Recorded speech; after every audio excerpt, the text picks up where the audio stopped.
Hello everyone, welcome to your cure and care nursing channel. आज का हमारा topic है first aid for epistaxis. So let's start epistaxis. Definition देख लेते हैं एपिस्टैक्सिस का। तो एपिस्टैक्सिस का मीन्स होता है कि nose bleeding from nasal cavity से ब्लीडिंग को एपिस्टैक्सिस कहते हैं। नेक्स्ट देख लेते हैं हम लोग कॉज। उसका एपिस्टैक्सिस का कॉज क्या होता है। तो किसी भी कोई भी एक्सीडेंटल इंजरी हो गया, ट्रॉमा वगैरह की वजह से हो गया, या ड्राई एयर की वजह से, ड्राई एयर जा रहा है ज़्यादा तो वहाँ पे ब्लड वेसल्स क्या हो जाती है, रप्चर्स हो जाती है, तो उस वजह से ब्लीडिंग हो सकता है। या किसी इन्फेक्शन के कंडीशन से, या hyper tension. Most common cause है एपिस्टैक्सिस का हाइपरटेंशन।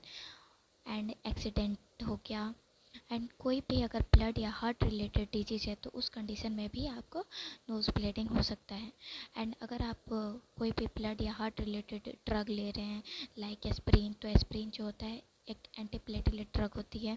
तो ये जो होता है ब्लीडिंग, इसका सबसे एस्प्रिन का जो होता है साइड इफ़ेक्ट होता है नोज़ ब्लीडिंग।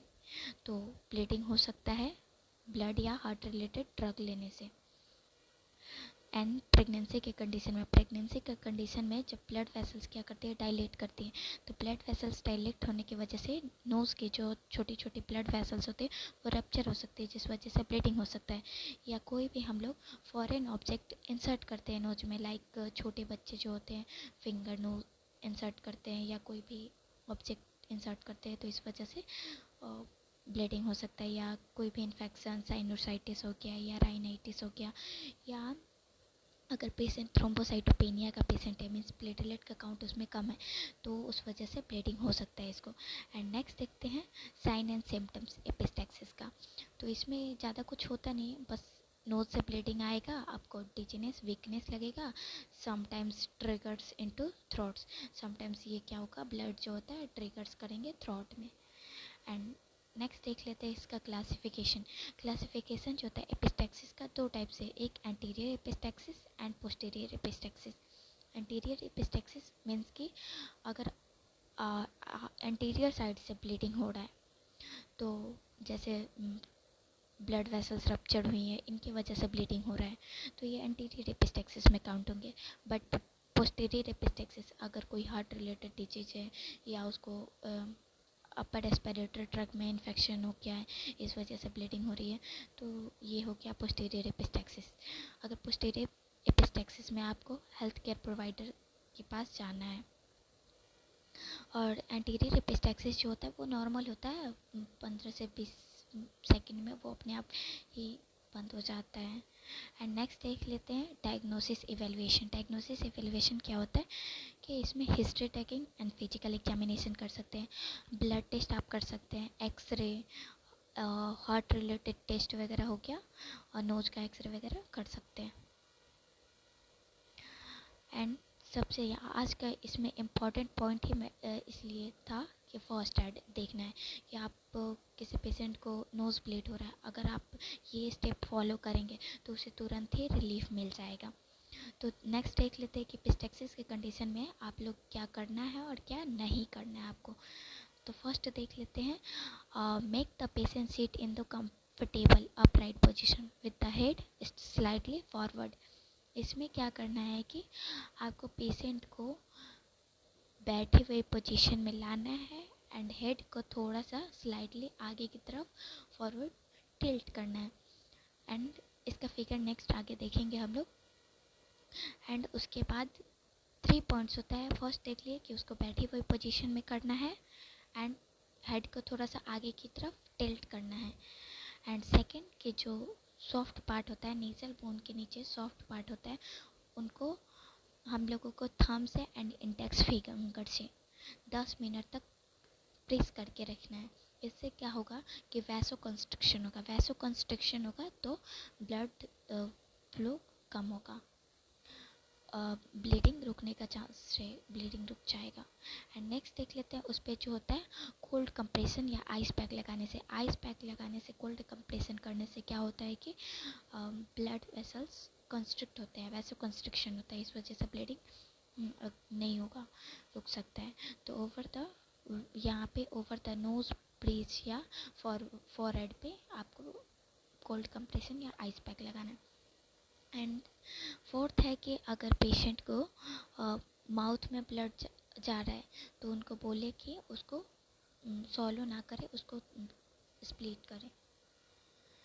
एंड फिफ्थ देख लेते हैं कि पेशेंट को हम लोगों को काम एंड रिलैक्स रखना है, क्योंकि एनजाइटी की वजह से क्या होता है, पेशेंट का एक तो नोज ब्लीडिंग हो रहा है, लेकिन एनजाइटी और काम नहीं रहेगा तो उसका ब्लड प्रेशर भी इंक्रीज़ हो जाएगा। एंड अब देख लेते हैं, जैसे कि मैंने बताया ऊपर कि आपको पेशेंट को बैठी हुई कंडीशन में रखना है, तो देख सकते हैं ऐसे यहाँ पे बैठे हुए कंडीशन में रख के हेड को जो होता है थोड़ा सा आगे की तरफ टिल्ट करना है। बिकॉज इसलिए क्योंकि जो नोज़ ब्लीडिंग हो रही है वो आप पीछे की तरफ यहाँ पे देख सकते हैं कि बहुत से लोग जो नहीं जानते वो क्या करते हैं कि ब्लीडिंग के टाइम पे थोड़ा सा हेड को पीछे की तरफ कर लेते हैं, बट ऐसा नहीं करना है, क्योंकि पीछे की साइड करने से जो नोज़ की ब्लीडिंग हो रही है वो लंग्स में जा सकती है, जिसकी वजह से आपको दिक्कत हो सकता है, निमोनिया का कंडीशन वगैरह हो सकता है, एम्बोलिज्म हो सकता है, पल्मोनरी एम्बोलिज्म। इस वजह से आपको हेड को थोड़ा सा आगे की तरफ टिल्ट करना है ताकि ब्लड जो होता है बाहर निकल जाए। ये नहीं कि ज़्यादा टिल्ट कर दिए, ज़्यादा टिल्ट करने से ग्रेविटी की वजह से क्या होगा, ब्लड फ्लो ज़्यादा होगा, फिर ज़्यादा ब्लीडिंग हो जाएगा, तो स्लाइटली टिल्ट करना है। एंड आगे देख लेते हैं आइस पैक कैसे लगाना है। तो ऐसे देख सकते हैं आइस पैक लगाना है, आइस पैक लगाना है ऐसे फोरहेड पे और नोज ब्रीज पे, तो ऐसे वैसो कंस्ट्रक्शन होगा, मैंने बता दिया है। 3 काम करना है आपको, हेड को स्लाइटली टिल्ट करना है आगे की तरफ, अपराइट पोजीशन में बैठना है, एंड नोज़ को क्या करना है कि प्रेस करना है थंब एंड इंडेक्स फिंगर से, ताकि वैसो कंस्ट्रक्शन हो सके। एंड थर्ड पॉइंट, आपको कोल्ड कंप्रेशन देना है या आइस पैक लगाना है, इससे ब्लीडिंग रुक जाएगा। एंड देख लेते हैं डोंट नहीं क्या नहीं करना है। तो पेशेंट को बताया मैंने जस्ट कि don't tilt the head backward, blood will go to throat में जाने का चांसेस रहता है। And don't rub blow and touch the nose को रब नहीं करना है। एंड ऐसे बहुत किया जाता है कि रब करने लगते हैं, तो रब करने से मना करना, ऐसे ब्लीडिंग और हो सकते हैं। एंड वो थर्ड देख लेते हैं, don't give hot food and drinks immediately after. अगर ब्लीडिंग हो रहा है तो बहुत ऐसे कंडीशन देखने को मिलेगा आपको कि जिनको नहीं पता है कि नोज़ ब्लीडिंग में क्या करना है, वो क्या करते हैं कि जो नहीं करना है वही काम करते हैं, वो लोग गर्म हॉट कॉफ़ी चाय ये सब देते हैं, तो बट ये नहीं देना है पेशेंट को इमिडिएटली। एंड देखते हैं कि कब आपको मेडिकल हेल्प लेना है। तो देख सकते हैं अगर ब्लीडिंग जो होता है 15 से 20 मिनट तक इससे ज़्यादा हो रही है तो आपको जाना है, मेडिकल हेल्प लेना है। एंड अगर पेशेंट रिकरेंट ब्लीडिंग हो रही है, नोज ब्लीड मतलब कंटिन्यूस बार बार ब्लीडिंग हो रहा है, तो आपको जाना है। And if bleeding occurs after trauma या फ्रैक्चर या ट्रॉमा की वजह से ब्लीडिंग हो रहा है, तो आपको ज़रूर से ज़रूर हेल्थ केयर प्रोवाइडर को इन्फॉर्म करना है या मेडिकल हेल्प लेना है। सो आई होप कि आज का पेटो हमारा था फर्स्ट एड फॉर एपिस्टैक्सिस, कि आप लोगों को क्लियर हुआ हो। अगर अच्छे से उम्मीद है कि आप लोगों को क्लियर हो क्या हो, तो like share and subscribe. Thank you.